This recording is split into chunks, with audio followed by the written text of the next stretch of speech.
If you don't go out there and fall down, and I always picture myself as like a rodeo rider, man. I fall off the horse, and then I just dust myself off, and then I get back on, you know.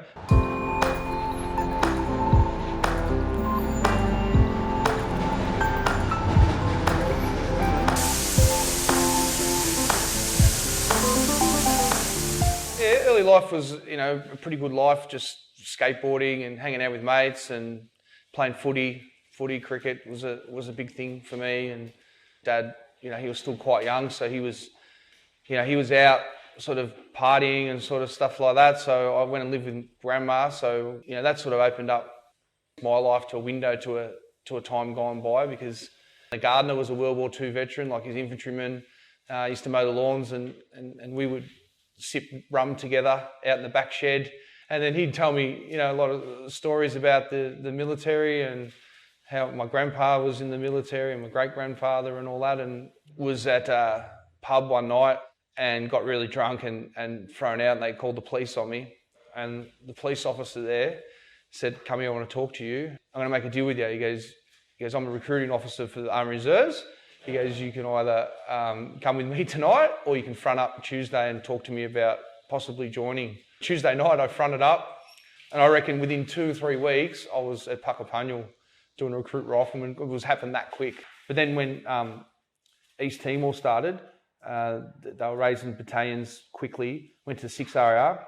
My first tour was to East Timor in 2000. The reason I started Wild Timor goes back to 2000 in some way. And we'd been out for weeks, and we were on ration packs the whole time. Like, I think I could count on my hands any hot meals I had over there. It was just ration packs. And the locals didn't have much, but they had hot coffee. And they called us into the village, sit down, and they gave us these cups of black coffee. And it was the sweetest thing I'd ever tasted.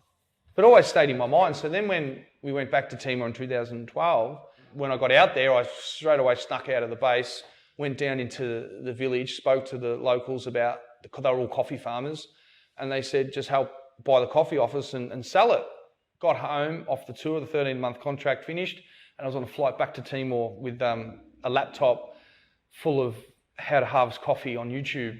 Spoke to the village, told them a plan, started this massive coffee pulping exercise.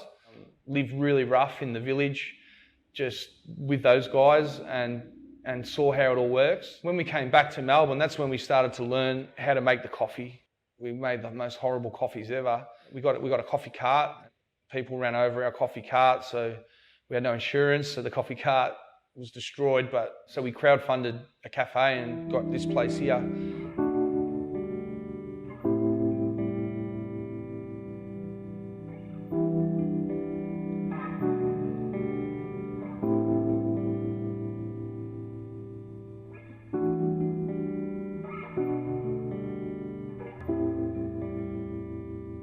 We've been going for 4 years, and we've got 2 cafes.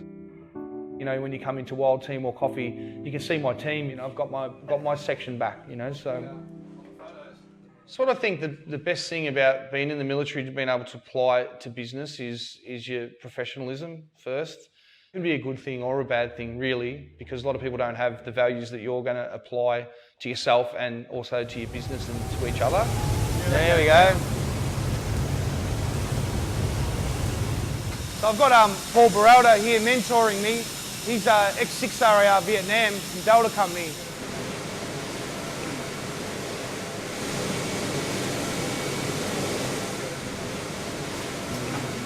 One minute you're in a unit, whether you're in a CHOC unit and you've been overseas, or in a Special Forces unit, or you're an infantry, or you're a POG, or whatever, you still got the uniform on, you're still training, you still feel a part of something special. And then all of a sudden that's taken off you, and you don't have a weapon, you don't have your mates, and you feel isolated and really lonely, you know. And it's a natural way to feel. Like, you know, a lot of the things that you're feeling aren't that you're messed up or anything like that, that you're okay. You've got a bit of anxiety, you've got a bit of hyper alertness. You're going to be all right. Surround yourself with positive people all the time. Lucky to have him here to talk with us today, and hopefully we'll have a better understanding by the end of the presentation of the plight of the rhino. So if everyone could give a warm round of applause for Shannon French. Thank you. After that, I came home and I thought, because of what I'd done in East Timor, I thought, why don't I start trying to sell coffee to save the rhinos? Everyone loves coffee. Life changes quickly. Everyone has an expiry date date in the army, whether it's 2 years, 5 years, 20 years. So you are starting again from scratch, whether you like it or not.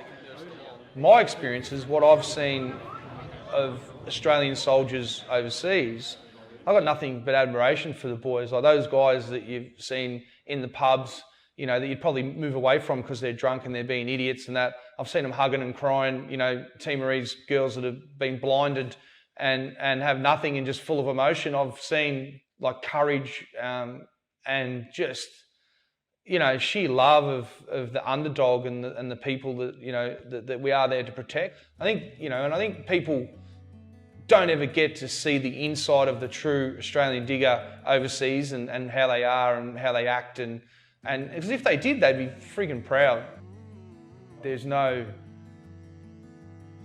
smooth sailing. There's no time when everything's just going along smoothly. It's just these highs and lows, and I get in dark places and I get upset and I get sad and all these types of things. But when I get up the next day in the morning, man, I'm really positive. I'm really positive that something good's going to happen. Remain positive even when you're not feeling that well, and just be yourself and be confident even if you're not feeling that confident, and things will turn, Like they say in platoon, mate, the worm will turn, mate. Just keep your pecker hard and your powder dry and the worm will turn, mate. The world will turn for you.